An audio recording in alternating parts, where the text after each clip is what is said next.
கர்த்தருடைய பரிசுநாமத்துக்கு ஸ்தோத்திரம்.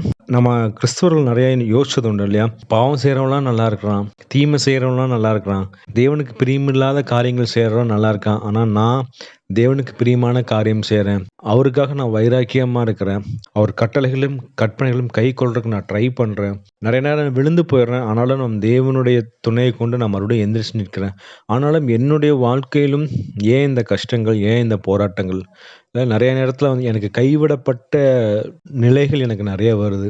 இதுக்கு ஏன் நமக்கு நிறைய நேரம் தெரியாமல் இருக்கு இல்லைங்களா? ஸோ அதுக்கு ஒரு அழகான ஒரு வசனம் இருக்கு, நான் வாசிக்கிறேனே. உபாகமம் 8:15. உன்னுடைய பின் நாட்களில் உனக்கு நன்மை செய்யும் பொருட்டு உன்னை சிறுமைப்படுத்தி உன்னை சோதித்து கொள்ளிவாய் சர்ப்பங்களும் தேள்களும் தண்ணீரில்லாத வறட்சியும் உள்ள பயங்கரமான பெரிய வனாந்திர வழியாய் உன்னை அழைத்து வந்தவரும் உனக்காக பாறையான கண்மலையிலிருந்து தண்ணீர் புறப்பட பண்ணுகிறவரும் உன்னுடைய பின்னாட்களில் உனக்கு நன்மை செய்யும் பொருட்டு.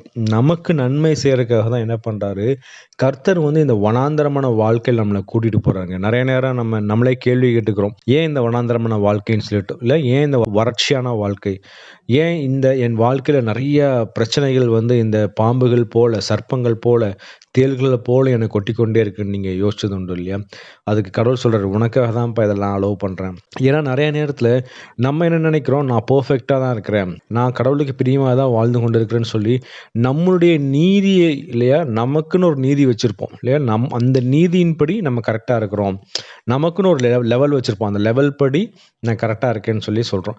ஆனால் உண்மையாகவே வந்து தேவனுடைய மார்க் என்னன்னா அது 100%.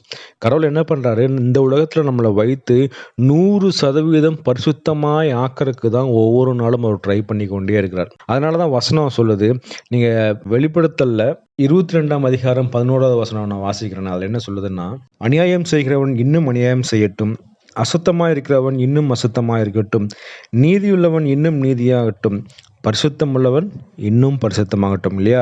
நம்மளை என்ன பண்ணணுமா, கடவுள் என்ன எதிர்பார்க்குறாரு, நம்ம ஒவ்வொரு நாளும் பரிசுத்தமாகிட்டே இருக்கணும்னு சொல்லி எதிர்பார்க்குறாரு. அதற்காக தான் என்ன பண்ணுறாரு, இந்த ப்ராப்ளம் எல்லாம் கொண்டு வந்து கொடுத்துருக்காரு. ஏன்னா வந்து நம்ம வாழ்க்கையில் நிறைய ஒரு களிம்புகள் இருக்குங்க.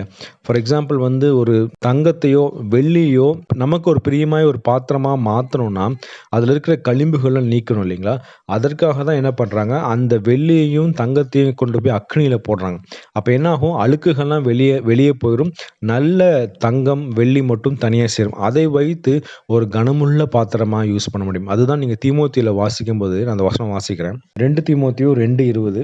ஒரு பெரிய வீட்டில் பொன்னும் வெள்ளியுமான பாத்திரங்களும் அல்லாமல் மரமும் மண்ணுமான பாத்திரங்களும் உண்டு, அவைகளில் சில கனத்திற்கும் சில கனவீனத்திற்குமானவைகள். அதாவது என்ன சொல்றார் கடவுள், ஒரு வீட்டில் பாத்திரம் இருக்கு, அதில் சிலது வந்து வெள்ளி தங்கத்தில் ஆனது, சில வந்து மண்ணு இல்லைனா வந்து மரத்தினால் ஆனது. ஸோ சிலது வந்து கனமுள்ள பாத்திரமா இருக்கிறது, சில வந்து கனவீனமான பாத்திரமா இருக்கு.